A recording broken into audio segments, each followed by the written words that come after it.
Japan is an island by the sea filled with volcanoes and it's beautiful. In the year -1 billion, Japan might not have been here. In the year -40,000, it was here, and you could walk to it, and some people walked to it. Then it got warmer, some icebergs melted, it became an island, and now there's lots of trees, because it's warmer. So now there's people on the island, they're basically sort of hanging out in between the mountains, eating nuts off trees, and using the latest technology, like stones and bowls. Ding dong, it's the outside world, and they have technology from the future, like really good metal and crazy rice farms. Now you can make a lot of rice really, really quickly. That means if you own the farm, you own a lot of food, which is something everybody needs to survive. So that makes you king. Rice farming and rice kingdoms spread across the land, all the way to here. The most important kingdoms were here, here, here, here, here, here, and here. But this one was the most important, ruled by a heavenly superperson, or emperor for short. Knock knock, get the door, it's religion. The new prince wants everyone to try this hot new religion from Biekt. Please try this religion, he said. No, said everybody. Try it, he said. No, said everybody again, quieter this time. And so the religion was put into place, and all the rules that came with it. Then the government was taken over by another clique, and they made some reforms, like making the government govern more, and making the government more like China's government, which is a government that governs more. Hi, China, they said. Hi, said China. Can you call us something else other than said Japan. Like what, said China. How about Sunrise Land, said Japan. And they stole China's alphabet and wrote a book about themselves. And then they made lots of poetry and art and another book about themselves. Then they stopped moving the capital every time the emperor died and kept it in one place for a while, right here. And they conquered the north finally. Get that squared away. A rich hipster named Kukai is bored with modern Buddhism, visits China, and learns a better version, which is more spiritual. Comes back, reinvents the alphabet, and causes art and literature to be great for a long time. And the royal palace turned into such a dream world of art that they really didn't give a about running the country. So if you live outside the palace, how are you supposed to protect your from criminals? Hire a samurai. Everyone started hiring samurai. Rich, important people hired samurai. Poor people who could not afford to hire samurai did not hire samurai. The samurai became organized and powerful, more powerful than the government. So they made their own military government, here. They let the emperor still be emperor, but the shogun is actually in control. Breaking news, the Mongols have invaded China. We've invaded China, said the Mongols. Please respect us, or else we might invade you as well. Okay, said Japan. So the Mongols came over, ready for war, and died in a tornado. But they tried again, and had a nice time fighting with the Japanese, but then died in a tornado. Then the emperor overthrows the shogunate. Then the shogunate overthrows him back and moves to Kyoto and makes a new shogunate. And the emperor can still dress like an emperor if he wants, that's fine. Now there's more art. Like painting with less colors, collaborative poetry, plays, monkey fun, tea parties, gardening, architecture, flowers. It's time for who's going to be the next shogun. Usually it's the shogun's kid, but the shogun doesn't have a kid. So he tries to get his brother to quit being a monk and be the next shogun. He says okay, but then the shogun has a kid. So now who's it going to be?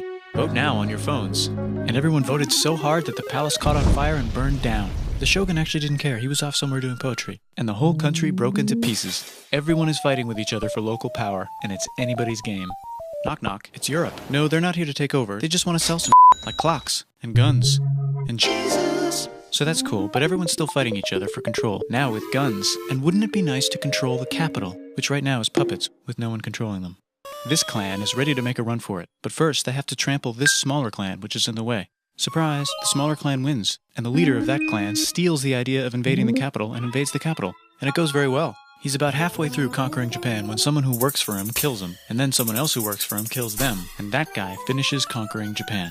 And then he confiscated everybody's swords, and made some rules. And now I'm going to invade Korea, and then hopefully China, he said, and failed, and also died. But before he died, he told these 5 guys to take care of his 5-year-old son until he's old enough to be the next ruler of Japan.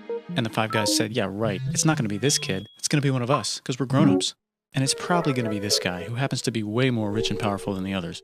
A lot of people support him, but a lot of people support not supporting him. They have a fight, and he wins, and starts a new government, right here. And he still lets the emperor dress like an emperor, and have very nice things. But don't get confused, this is the new government, and they are very strict. So strict they closed the country.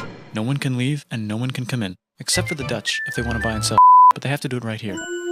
Now that the entire country was not at war with itself, the population increased a lot. Business increased, schools were built, roads were built, everyone learned to read, books were published, there was poetry, plays, times, puppet shows, and Dutch studies. People started to study European science from books they bought from the Dutch. We're talking geography, skeletons, physics, chemistry, astronomy, and maybe even electricity.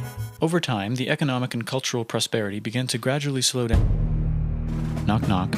It's the United States, with huge boats, with guns. Gunboats. Open the country. Stop having it be closed, said the United States. There's really nothing they could do, so they signed a contract that lets the United States, Britain, and Russia visit Japan anytime they want. Choshu and Satsuma hated this. That sucks, they said. This sucks. And with almost very little outside help, they overthrew the shogunate and somehow made the emperor again and moved him to Edo, which they renamed Eastern Capital. They made a new government, which was a lot more Western. They made a new constitution that was pretty Western, and a military that was pretty Western. And do you know what else is Western? That's right, it's conquering stuff. So what can we conquer? Korea. They conquer Korea, taking it from its previous owner, China, and then go a little bit further. And Russia rushes in out of nowhere and says, "Stop, no, you can't take that. We were going to build a railroad through here to try to get some warm water." And Russia builds their railroad, supervised by a ton of soldiers. And then when the railroad was done, they downgraded to a ton. Did I say downgrade? I meant upgrade. And Japan says, "Can you maybe chill?" And Russia says, "How about maybe you chill?" Japan is kind of scared of Russia. You'll never guess who's also kind of scared of Russia.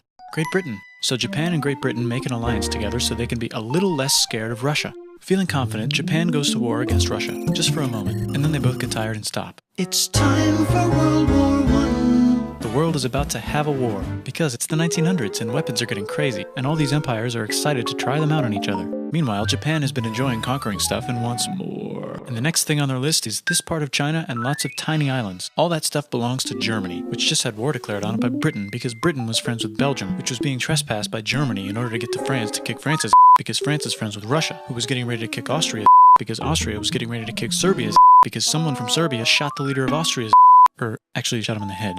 And Britain is currently friends with Japan, so you know what that means. Duh, Japan should take the islands. Which they wanted to do anyway, so they called Britain on the telly to sort of let them know. And then they did it.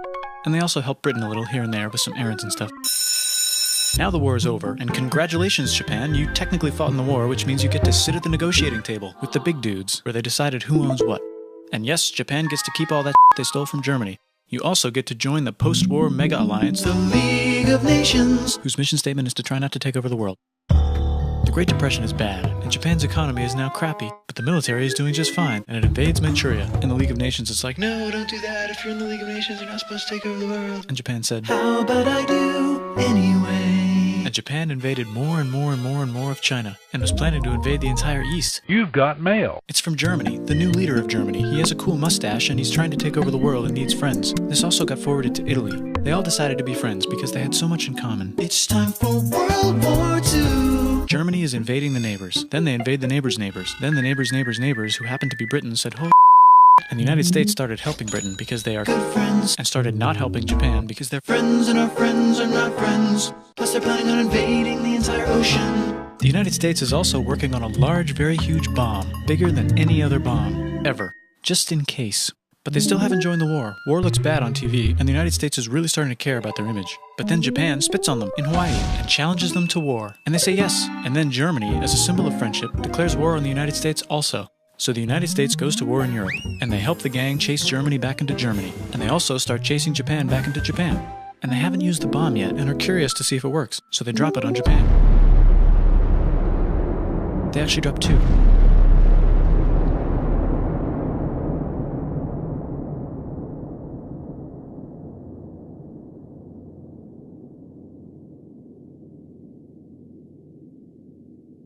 The United States installed a new government, inspired by the United States government, with just the right ingredients for a post-war economic miracle. And Japan starts making TVs, VCRs, automobiles, and camcorders as fast as they can, and also better than everybody else. They get rich, and the economy goes wild, and then the miracle wears off. But everything's still pretty cool, I guess. Bye.